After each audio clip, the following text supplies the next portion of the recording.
Hello guys, welcome back to my channel. So இன்னியோட வீடியோவில் நான் பங்களாதேஷில் என்ன நடக்குது அப்படிங்கிறத பற்றி பேச நம்ம எல்லாத்துக்குமே தெரியும். ஜூலை ஃபர்ஸ்ட் வீக்ல இருந்து பங்களாதேஷோட சிச்சுவேஷன் ரொம்ப கிரிட்டிக்கலாக இருக்குது. அண்ட் அங்கே இப்போ ரீசெண்டாக நமக்கு இருக்கிற நியூஸ் என்னென்னா, பங்களாதேஷோட ப்ரைம் மினிஸ்டரே பங்களாதேஷை விட்டுட்டு அவங்க சேஃப்டிக்காக இந்தியா வந்துட்டாங்க. And India government is taking care of her.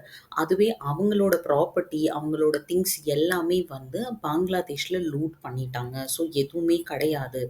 Now she is looking for asylum in some other country அப்படிங்கிறது தான் லேட்டஸ்ட் நியூஸ். ஆனால் இந்த வீடியோவில் நான் என்ன பேச போகிறேன்னா, எதுக்கு இந்த பிரச்சனை வந்தது அப்படிங்கிறத பற்றி தாங்க பேச போகிறேன்.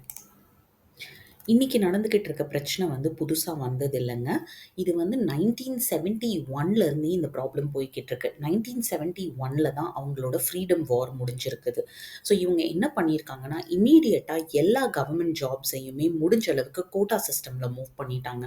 1976 வரைக்கும் 80% of the jobs, government jobs quota சிஸ்டமில் இருந்திருக்குது. இதில் இவங்க 30% ஜாப்ஸை ஃப்ரீடம் ஃபைட்டர்ஸ்க்கும் 10% வார் அஃபெக்டட் விமன், அதாவது வார்க்கு ஃபைட் பண்ண ஹஸ்பண்ட்ஸோட விடோ வைஃப் டைரக்டாக ஏதோ ஒரு விதமாக பாதிக்கப்பட்ட விமென்ஸ்க்காக இந்த 10% சீட்ஸையும், மீதி 40% பேக்வர்ட் டிஸ்ட்ரிக்ட்ஸ்க்காக ரிசர்வ் பண்ணி வச்சுருக்காங்க.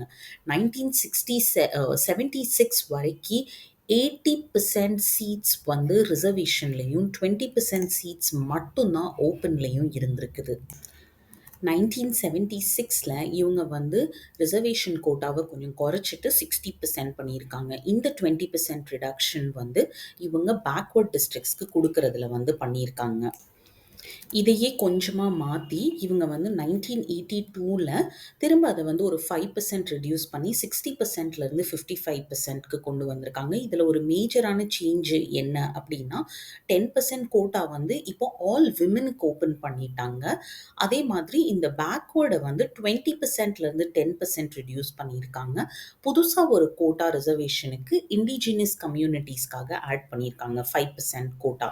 இது இப்படியே போய்கிட்டு இருக்கும்போது 97 இவங்க என்ன பண்ணியிருக்காங்க, ஃப்ரீடம் ஃபைட்டர்ஸோட கோட்டாவை ஃப்ரீடம் ஃபைட்டர் சில்ட்ரன்ஸ்க்குன்னு மாற்றிருக்காங்க. 1997 நடந்தது இது.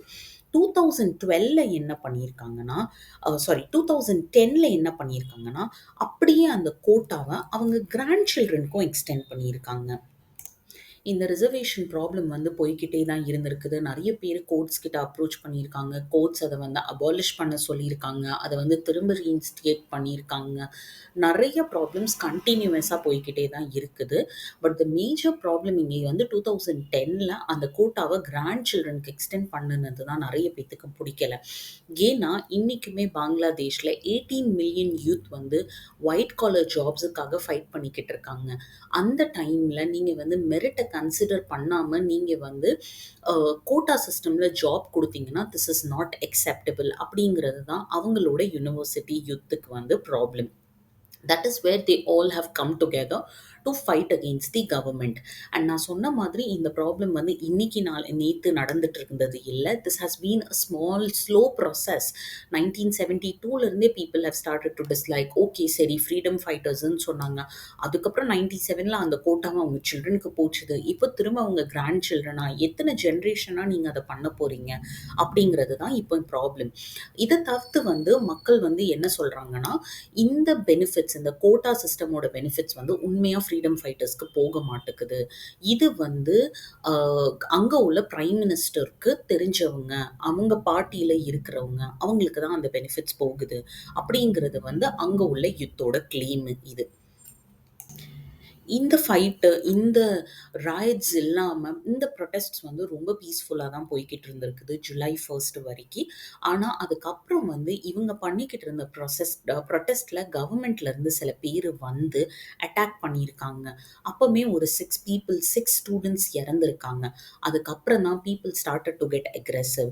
அங்கே உள்ள பிரைம் மினிஸ்டர் என்ன பண்ணியிருக்காங்கன்னா, சிச்சுவேஷனை கண்ட்ரோல் பண்ணுறதுக்காக இன்டர்நெட்டை ஸ்டாப் பண்ணுறது, கர்ஃப்யூ போடுறது, அந்த மாதிரியான நிறைய விஷயங்கள் ஜூலை மும்பைல நடந்தது. அத நம்ம எல்லாருமே மீடியால பார்த்துட்டு தான் இருக்கோம். But at any point of time இந்த ஸ்டார்ட் பண்ண திங்க ஸ்டூடண்ட்ஸ் வந்து விடக்கூடாது.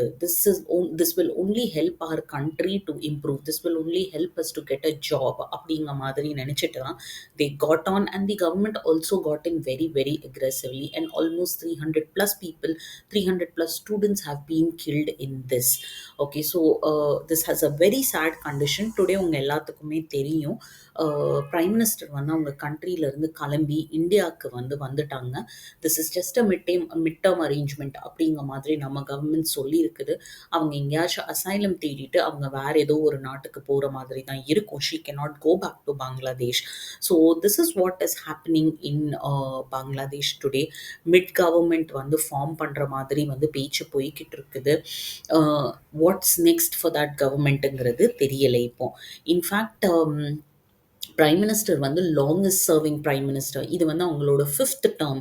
இந்த கவர்மெண்ட்டில் நிறைய க்ரோத் அந்த கண்ட்ரி பார்த்துருக்குது, especially in terms of infrastructure அப்படின்ட்டு ஒரு சைடில் சொன்னாலுமே, இன்னும் ஒரு சைடில் மக்கள் வந்து இந்த க்ரோத்தோடு சேர்த்து நிறைய கரப்ஷனும் எங்கள் கண்ட்ரியில் இன்க்ரீஸ் ஆகிருக்குது அப்படிங்கிற மாதிரி சொல்லியிருக்காங்க. ஸோ உண்மை என்ன, அடுத்தது என்ன அப்படிங்கிற விஷயம் வந்து நமக்கு maybe it will take time, and hope what ever happens it happens good for the country. Because அங்கே சஃபர் பண்ணுறாங்க அவங்க வந்து எவ்வளோ பேர் வந்து வெளியே போவாங்க வேலைக்கு. Not everybody can afford a job. Just like you and me complete பண்ணியாச்சு எஜுகேஷன், அடுத்தது போய் ஏர்ன் பண்ணணும் அப்படிங்கிற தாட்ஸ் வந்து கண்டிப்பாக அவங்களுக்கும் இருக்கும், ஆசை அவங்களுக்கும் இருக்கும். அந்த ஆசையில் தானே அவங்களும் கிராஜுவேஷன் முடிச்சிருப்பாங்க. But it's quite unfortunate that this is happening in that country. Okay guys, hope you like this video. I'll meet you up with a new video. Until then, tata, bye bye.